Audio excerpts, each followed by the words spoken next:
बिस्मिल्लाहिर्रहमानिर्रहीम। अस्सलामु अलैकुम जी, अनुखुशमदीद दोस्तों। मैं हूँ आपका अपना भाई ज़ाहिद हसन और आप देख रहे हैं मेरा यूट्यूब चैनल ज़ैद चांजे व्लॉग।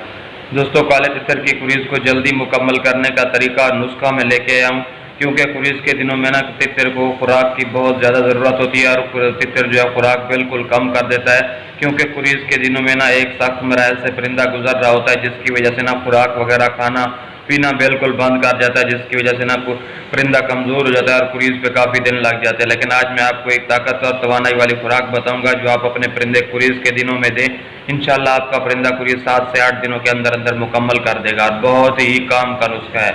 तो वीडियो शुरू करने से पहले आप तमाम दोस्तों भाइयों से रिक्वेस्ट है कि जिन भाइयों ने अभी तक हमारे चैनल को सब्सक्राइब नहीं किया तो फर्स्ट ऑफ ऑल हमारे चैनल को सब्सक्राइब कर दें, ताकि इस तरह की जो भी मालूमाती वीडियो है आप तमाम दोस्तों भाइयों तक पहुँचती रहे। दोस्तों, मैंने आपको सिर्फ 2 चीज़ें बतानी है जो आप अपने परिंदे को दें, फिर देखें रिजल्ट। फर्स्ट ऑफ ऑल आपने कुछ एहतियात है वो करनी है। कुरीज़ के दिनों में परिंदे को गैर हवा वगैरह नहीं लगनी चाहिए, ना ही उसे टोरे वगैरह पे लेके जाने। आपने जिस जगह पे रख दिया उसको छेड़छाड़ नहीं करनी, खुराक वगैरह उसी जगह पे देनी है। खुराक में आपने कोशिश करनी है कि रात को 1 या 2 बादाम उसे लाजमी दें, ठीक है।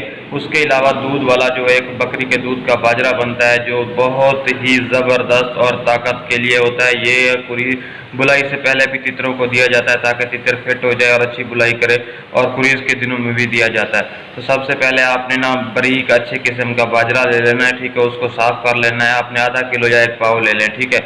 और बकरी का जो आधा किलो दूध ले लें। दूध को हल्का सा आंच पे गर्म कर लें और ये बाजरा जो है उसमें डाल दें और हिलाते रहें ताकि इसका जो तल है वो ना लगे।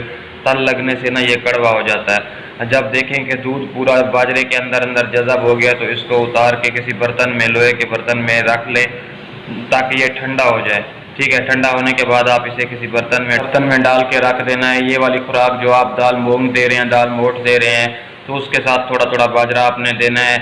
इससे ये होगा कि आपका परिंदा जब खुराक के साथ इस चीज़ को खाएगा तो ताकत भी आएगी, तवानाई भी आएगी और खुराक भी शौक से खाएगा, क्योंकि ये बहुत ही ताकत वाली खुराक है। कुरीज़ के दिनों में बहुत ही परिंदा ज़्यादा कमज़ोर हो जाता है, जिसकी वजह से ना परिंदा कई कई दिनों में कुरीज़ पे चला जाता है। कुछ परिंदे महीना लगा देते हैं, कुछ उससे भी ज़्यादा टाइम लगा देते हैं, क्योंकि उसके एक तो परिंदा कमज़ोर होता है, एक बहुत ही सख्त मराहल से गुजर रहा होता है। जब ताकत वाली खुराक खाएगा, ताकत तवानाई होगी, इससे जो है ना परिंदा जल्दी से जल्दी कुरीज़ जो है मुकम्मल कर लेता है, ठीक है। और बादाम, आपने बादाम या काजू एक रात के वक्त अपने परिंदे को हर हाल में देना है, क्योंकि ये भी ताकत वाली चीज़ें हैं।